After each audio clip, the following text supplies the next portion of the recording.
students. Today I am going to discuss Civics Chapter 6 Political Parties lesson challenges to political parties. Political parties are the essence of democracy. There are 4 challenges faced in the political parties. First point, lack of internal democracy. லேக்னா குறைவு. உள்ளே என்ன நடக்குதுன்னு democratic கண்ட்ரியில் political பார்ட்டியில் உள்ளே என்ன நடக்குது எல்லாருக்குமே தெரியாது. Political parties face the problem of internal democracy which implies parties do not hold organizational meetings, they do not conduct regular elections, memberships of the party members is not fairly registered, all the members except top leaders are not included in the decision making process. Of internal டெமோக்ரஸினா political பார்ட்டிஸில் அது வெளிப்படைத்தன்மை இருக்காது. ரெகுலராக எலெக்ஷன்லாம் வைக்க மாட்டாங்க, மீட்டிங்லாம் வைக்க மாட்டாங்க, மெம்பர்ஷிப்பெல்லாம் ரெஜிஸ்டர் பண்ண மாட்டாங்க. ஒன்லி டாப் லீடர்ஸ் மட்டும் அதில் என்ன நடக்குதுன்னு தெரியும். இதுதான் lack of internal democracy. Next point, dynastic succession. In most of the political parties, the top posts are always controlled by the members of one family, which is very unfair to other members. Since open and transparent functioning is lacking, there is a very little chance for an ordinary worker to rise to the top. அதாவது இந்த political பார்ட்டியில் டைனாஸ்டிக்னா பரம்பரை. அதாவது இப்போ ஒரு கட்சி இருக்குன்னு வச்சுக்கோ, ஏடிஎம்கே டிஎம்கேனா அது அவங்களுடைய சந்ததிகள் தான் அந்த ஆட்சிக்கு வருவாங்க. In most political parties the top post, யாருக்கு டாப் போஸ்ட் கொடுப்பாங்கன்னா ஒன்லி அவங்க ஃபேமிலி மெம்பர்ஸ்க்கு மட்டும்தான். Which is very unfair. அதான் மற்றவங்களுக்கு இது ஒரு நியாயம் இல்லாமல் இருக்கும். அதாவது எதுவுமே டிரான்ஸ்பரண்ட் இருக்காது. டிரான்ஸ்பரண்ட்டாக வெளிப்படைத்தன்மை இருக்காது. இதனால் மற்ற ஆர்டினரி மெம்பர்ஸ் இதில் ரொம்ப பாதிப்பாங்க. ஆர்டினரி லீடர்ஸ் எல்லாம் ரொம்ப பாதிப்பாங்க. Next point, money and muscle power. The third challenge is that of the growing role of money and muscle power. Nowadays, elections are focused mainly on winning at any cost. So parties try to use shortcuts like using money and muscle power. They try to nominate those candidates who can raise money or provide muscle power. Next, sometimes wealthy people and big companies also get involved in the democratic policies for their own interests and try to influence the decision making process. In some cases, parties support criminals who can win elections. அதாவது money and muscle பவர்னா யார் பணபலமும் படைபலமும் யார் இருக்கோ அவங்க தான் அந்த எலெக்ஷனில் நின்று ஜெயிப்பாங்க. அதை இப்போல்லாம் என்ன தெரியுமா, எலெக்ஷன் நின்று அது மணியை கொடுத்து அவங்கள மக்களை ஓட்டு போட வைக்கிறாங்க. அதான் so parties try to use shortcuts like using money and muscle பவர்னு என்னது, அதாவது மக்கள் சப்போர்ட்டு, அதான் படைபலம். They try to nominate those who can raise money or provide muscle power. யார்கிட்ட பணம் நிறைய வச்சுருக்கோம் அவர் எலெக்ஷனில் துட்டு கொடுத்து மக்கள்கிட்ட துட்டு கொடுத்து ஓட்டை வாங்கிடுவார். அடுத்து சிலர் wealthy people and big companies அவங்களும் இவங்களுக்கு சப்போர்ட் பண்ணுவாங்க. சிலரெல்லாம் என்ன செய்கிறாங்க, யாருக்கு நிறைய காசு இருக்காங்க அவங்களுக்கு ஓட்டு போடுவாங்கன்னா அவங்களுக்கு சப்போர்ட் பண்ணுவாங்க. அடுத்து அதனால் சில கிரிமினல்ஸ் கூட இதில் ஜெயிச்சு வர்றதுக்கு வாய்ப்பு இருக்குது.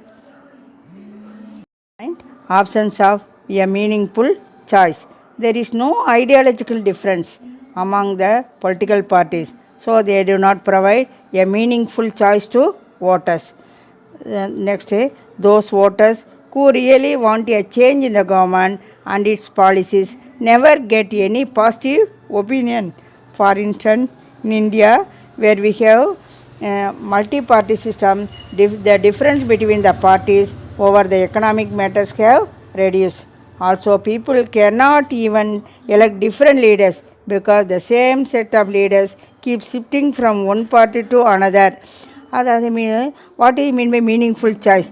இப்போ எலெக்ஷன் நிற்கும்போது நிறைய ஐடியாலஜிக்கல் டிஃப்ரென்ஸ் இருக்கும். ஒரு ஏடிஎம்கே டிஎம்கேக்காரங்க 2 பேர் நின்னான்னா ஒரு சில நாங்கள் எலெக்ஷனுக்கு வந்தால் இதை பண்ணுவோம் அதை பண்ணுவோன்ட்டு நிறைய பேர் சொல்லுவாங்க. ஆனால் மக்கள் அதிலோட குழம்பு போயிடுவாங்க. ஒரு செட் லீடர்ஸ் இந்த ஒரு பீரியடில் டிஎம்கேல இருப்பாங்க, அடுத்த பீரியடுக்கு ஏடிஎம்கே மாறிடுவாங்க. அதனால் மக்களுக்கு ஒரு நம்பிக்கை இல்லாமல் போயிடும். அதுதான் ஆப்ஷன்ஸ் ஆஃப் மீனிங்ஃபுல் சாய்ஸ்.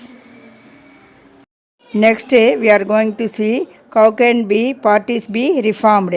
எப்படி சேலஞ்சஸ் பற்றி பார்த்தோமோ அதே மாதிரி நம்ம வந்து பார்ட்டிஸ் பொலிட்டிக்கல் பார்ட்டி எப்படி வந்து ரிஃபார்ம் பண்ணலாம், எப்படி சீர்திருத்தலாங்கிற பற்றி now we are going to see.